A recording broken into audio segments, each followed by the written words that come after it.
Good morning, কেমন আছো তোমরা সবাই? আশা করি খুব ভালো আছো। তো আমি আজকে ভিডিওটা করছি মূলত পয়লা বৈশাখের জন্য, বাবা মা সবার জন্য একটু ছোট্ট করে উপহার কিনেছিলাম। কারণ সামনে পয়লা বৈশাখ আসছে, সবাই নতুন নতুন জামা কাপড় পরবে তাই। আর বলতে গেলে এটা আমার ইনকামের প্রথম বাবা মাকে দেওয়া কিছু উপহার। আর তোমরা এই দুটো জায়গায় হলুদটা প্লিজ অ্যাভয়েড করে যাও, কারণ দোলের সময়টা পরেছিলাম, তারপর এটা অনেক ধুয়েছে কিন্তু ওঠেনি।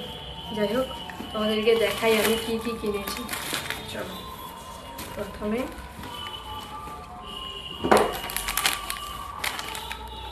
বাবার জন্য একটা শার্ট কিনেছি।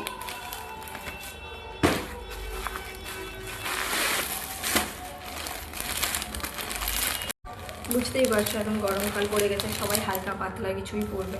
তো মার জন্য এই শাড়িটা কিনেছি। এটা গরমের জন্য খুবই কমফোর্টেবল হবে। ক্যাটালগটা দেখতে দিই, শাড়িটা খুলে দেখাচ্ছি না আপাতত। আর যেহেতু এটা বাটিক প্রিন্ট, তো সেই জন্য সেম কালারের ব্লাউজ নিয়েছি মার জন্য। আর ভাইটা দেখাই,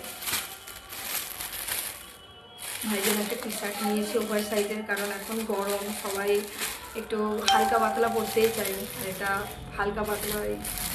আর সবার জন্য কিনেছি, নিজের জন্য কিনবো না, এটা কী করে হয়। তো আমি খুলে দেখাচ্ছি না, বাট ক্যাটালগ রেখে দিচ্ছি। আমি নিয়েছি এটা। যাই হোক, তোমাদেরকে সবটাই দেখালাম। তো ভাইটা খুলে দেখালাম না, কারণ এখন গোছাতে হবে, অনেকটা লেট হয়ে যাবে, আরও অনেক কিছু করার বাকি আছে। তো যাই হোক, কেমন লাগলো বলো, আমারটা কেমন লাগছে কমেন্ট করে জানিও। গরমের জন্য তো পোশাক আশাক কিনলাম, কিন্তু যেটা না কিনলেই নয় সেটা হলো এটা, পারফিউম। কারণ গরমে পারফিউম ছাড়া থাকা যায় এই প্যাচে গরমে।